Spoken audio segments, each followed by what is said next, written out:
देखिए, अयोध्या में राम के मंदिर की मांग तो खत्म हो चुकी है। अब साधुओं के बीच उसी अयोध्या से जुड़ी दूसरी मांग है, वो ये कि सीएम योगी अयोध्या से ही चुनाव लड़ें। लेकिन मथुरा के साधु संतों की भी यही ख्वाहिश है। ऐसे में सवाल वही है कि योगी कहां से लड़ेंगे।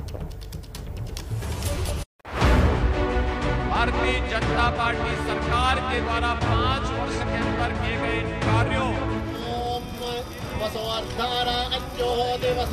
जनार्दन ने जो 5 वर्ष तक लगातार सहयोग किया,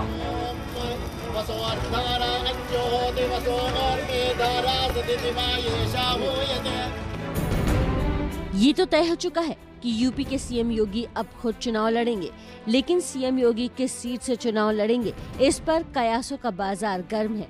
मामला पूरी तरह चुनावी है, तो इस चुनावी माहौल में खुद सीएम के चुनाव लड़ने पर चर्चा जोर शोर से हो रही है।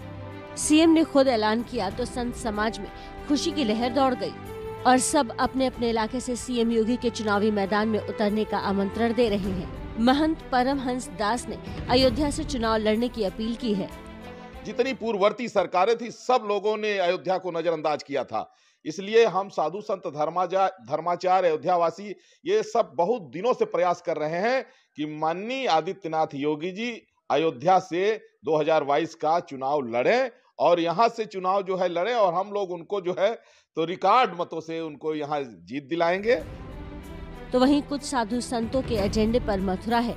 उनका कहना है कि अयोध्या में तो विकास काम जोरों से चल रहा है, काशी में भी विकास हो रहा है, अब मथुरा की बारी है। ऐसे में सीएम योगी को मथुरा से चुनावी मैदान में ताल ठोकनी चाहिए। अयोध्या तो काम कंप्लीट हो गया, काशी भी काम होने को है, मथुरा बाकी है। इसके नाते हम उम्मीद करेंगे पूज्य योगी आदित्यनाथ जी महाराज से कि मथुरा से चुनाव लड़े, क्योंकि मथुरा में भव्य दिव्य भगवान कृष्ण की जन्मभूमि मंदिर निर्माण करना है। सवाल है कि सीएम योगी जब सीट पर फैसला करेंगे तो क्या इन महंतों की भावनाओं का सम्मान करेंगे या फिर चुनावी नफा नुकसान के हिसाब से सीट पर निर्णय लिया जाएगा। और साथ ही सीएम योगी ने यह भी कहा है कि जो आलाकमान फैसला करेगा उस पर ही वो निर्भर है। देखना होगा कि किस सीट से आगे विधानसभा चुनाव लड़ते हैं सीएम योगी आदित्यनाथ। हालांकि विधानसभा चुनावों के ऐलान की तारीख नजदीक आते ही सियासी सरगर्मियां बढ़ जाती हैं। ऐसे में सभी पार्टियां पूरे जोर आजमाइश में जुटी हुई हैं। आज के सियासी घमासान की बात करें तो लखनऊ में बीजेपी की जन विश्वास यात्रा का समापन होगा। 4 तस्वीरों के साथ आपको आज के हम ये बड़े कार्यक्रम बता रहे हैं। इस मौके पर बीजेपी के राष्ट्रीय अध्यक्ष जेपी नड्डा चुनावी मैदान में मौजूद रहेंगे, जहां दोपहर 3:30 बजे वो जनसभा को संबोधित करेंगे। इसके अलावा सीएम योगी आज लखनऊ और अमेठी में अलग अलग कार्यक्रमों में हिस्सा लेंगे और दोपहर 2 बजे अमेठी के जगदीशपुर में राजकीय मेडिकल कॉलेज अमेठी का शिलान्यास करेंगे और साथ ही जनसभा को संबोधित भी करेंगे। तो एसपी अध्यक्ष अखिलेश यादव भी मैदान में नजर आएंगे। दोपहर 12:30 बजे लखनऊ में प्रेस कॉन्फ्रेंस करेंगे। तो वहीं आम आदमी पार्टी के संरक्षक अरविंद केजरीवाल लगातार यूपी में हैं और आज उत्तराखंड में भी नव परिवर्तन यात्रा की शुरुआत करेंगे। देखिए, यूपी उत्तराखंड दोनों ही आम आदमी पार्टी का फोकस है। ऐसे में आम आदमी पार्टी की ये चुनावी यात्रा सभी 70 विधानसभा सीटों को कवर करेगी और इस यात्रा को हरी झंडी दिखाने के साथ ही केजरीवाल मंच से देहरादून में बड़ी सभा को संबोधित करेंगे और एक और गारंटी का ऐलान कर सकते हैं आज अरविंद केजरीवाल। ये भी कयास लगाए जा रहे हैं। तो ये बड़े कार्यक्रम है। आज जेपी नड्डा उत्तर प्रदेश में मौजूद रहेंगे और जन विश्वास यात्रा का समापन होगा। इस कार्यक्रम का वो हिस्सा रहेंगे। साथ ही आज अखिलेश यादव भी दम दिखाते हुए नजर आएंगे। अरविंद केजरीवाल उत्तराखंड में मौजूद रहेंगे। चुनावों की तारीख आते ही सियासी सरगर्मियां बढ़ती जा रही हैं। उत्तर प्रदेश के विधानसभा चुनाव जैसे जैसे पास आ रहे हैं, रैलियों और जनसभाओं का दौर लगातार जारी है। अब इन रैलियों में हाथी और घोड़े की एंट्री भी हो चुकी है। किसकी रैली में दिखा हाथी घोड़े वाला नजारा, इस रिपोर्ट में देखिए।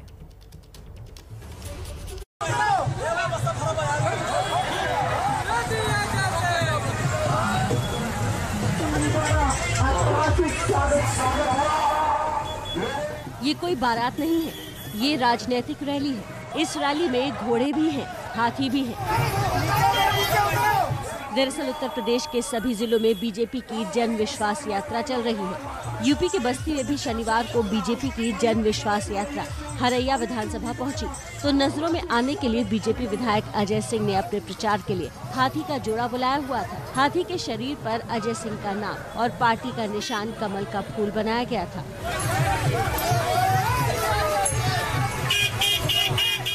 हाथी के साथ विधायक जी ने फूलों से सजा रथ भी मंगवाया था, जिसमें लगे घोड़ों को भी भगवा रंग के कपड़े से सजाया गया था। फिलहाल इस विधानसभा चुनाव में किसको सत्ता मिलेगी और किसे हार, ये तो आने वाले वक्त में पता चलेगा। लेकिन आने वाले दिनों में नजरें खींचने वाली ऐसी और तस्वीरें दिख सकती हैं।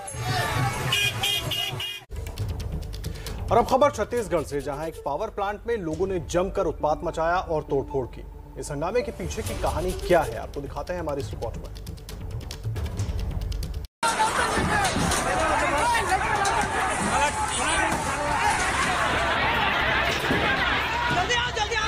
हंगामे की तस्वीरें आई हैं छत्तीसगढ़ के जांगीर चंपा जिले से, जहां अटल बिहारी पावर प्लांट में काम कर रहे कर्मचारियों ने बवाल मचा रखा है। पावर प्लांट मांझा के मांडवा ताप बिजली विभाग में अस्थायी तौर पर काम कर रहे लोगों को स्थायी करने का था। अस्थायी कर्मचारी पिछले 1 महीने से स्थायी करने की मांग कर रहे हैं। अस्थायी कर्मियों और मैनेजमेंट के बीच बातचीत भी हो रही थी, लेकिन कुछ आंदोलनकारियों ने पावर प्लांट में पत्थरबाजी करना शुरू कर दिया।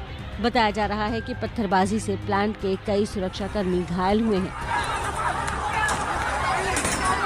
गाड़ियों को आग के हवाले कर दिया, प्लांट के गेट को भी तोड़ दिया गया।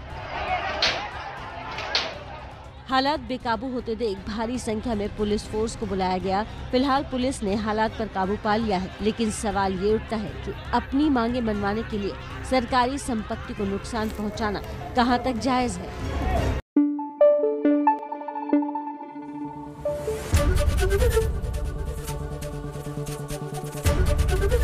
एबीपी न्यूज आपको रखे आगे।